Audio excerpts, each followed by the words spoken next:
Hey guys, when I was 18 years old, I had a job in Seminole, Florida at an assisted living facility. And I was offered a full-time job there, and I was out of high school. I didn't want to go to college. I had terrible grades in high school, so I couldn't go to college if I wanted to. So I just decided to take this full-time position and make the best of it. And so I worked there about a year and a half, and I was doing pretty well there, but it was just very monotonous and not what I wanted to do. So my manager said to me, we're conducting polygraph tests in the next few days for some employees, and you're going to have to take a polygraph test. And I said, well, what for? She said, I have no idea. This is from ownership that told us this. So the next couple of days, I was called over to the other office, and there was a guy in the room, and I didn't know what a polygraph was. I had no idea what to expect, but I wasn't really nervous because I had nothing to hide. So he hooked me up to it, asked me a few questions to just determine a baseline, and so then he asked me if I had done any vandalism at the facility, and I said no. And he said, did you know about vandalism in the elevators of the dining room? And I said, yeah, I had seen it because, of course, I took the elevator to get upstairs. And so, pause. I'm starting to get nervous now because I did know who did the vandalism, and it was really extensive. And it was a friend of mine who I grew up with, and he worked there as well. And so I didn't do any of the vandalism, but I did know that he did it. So the next question was, do you know or are you aware of anybody who may have done this vandalism? Because it was very extensive. Now I thought to myself, uh-oh. Now I have to determine if I'm going to be honest or lie about this to turn in my friend, basically. So I thought, well, I'm not going to turn my friend in.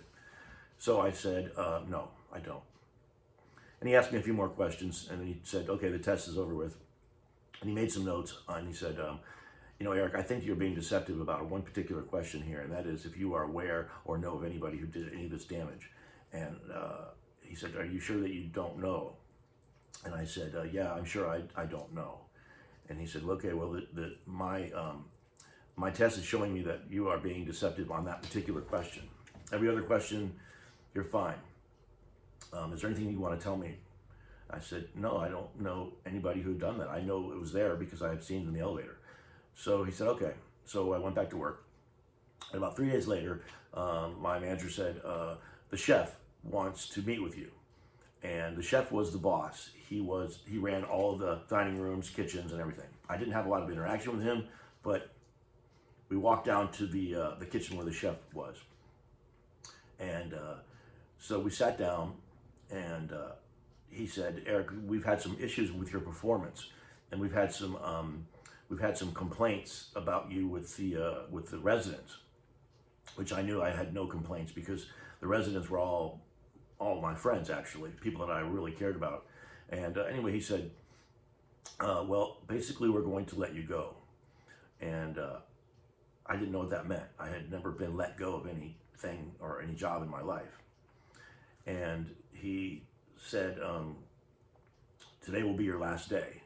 You're being terminated. And I was completely blown away. I didn't know what that meant. All I knew was that I had no job.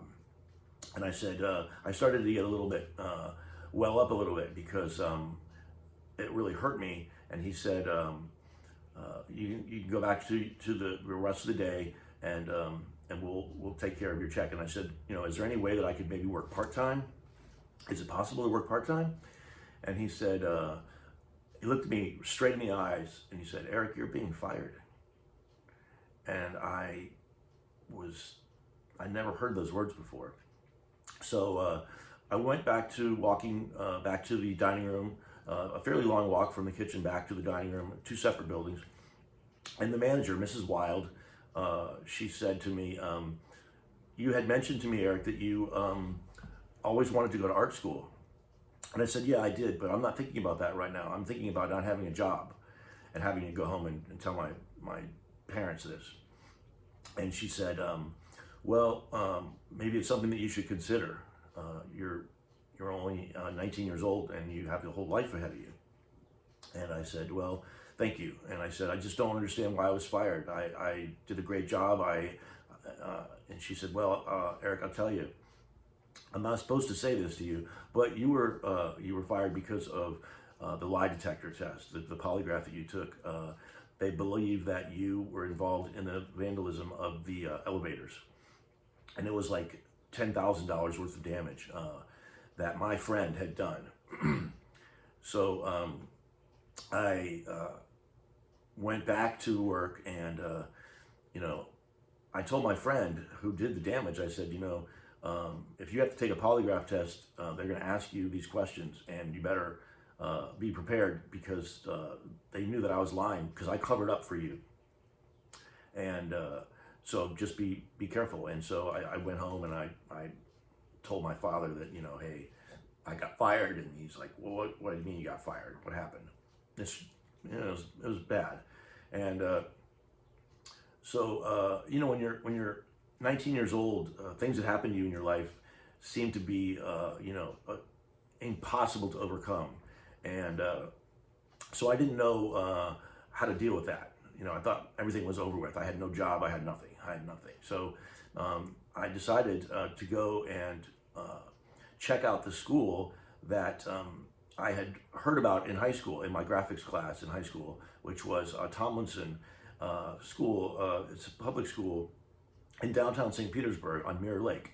And so I drove down there with a friend of mine who already had went there. And that began my trip and my journey to becoming a graphic designer. And in my next video, I will talk about what happened when I went there and how the instructors thought I was lying to them about my work. And I thanks to all you guys for watching, and I appreciate your support, and subscribe to my channel, and peace out. Thank you.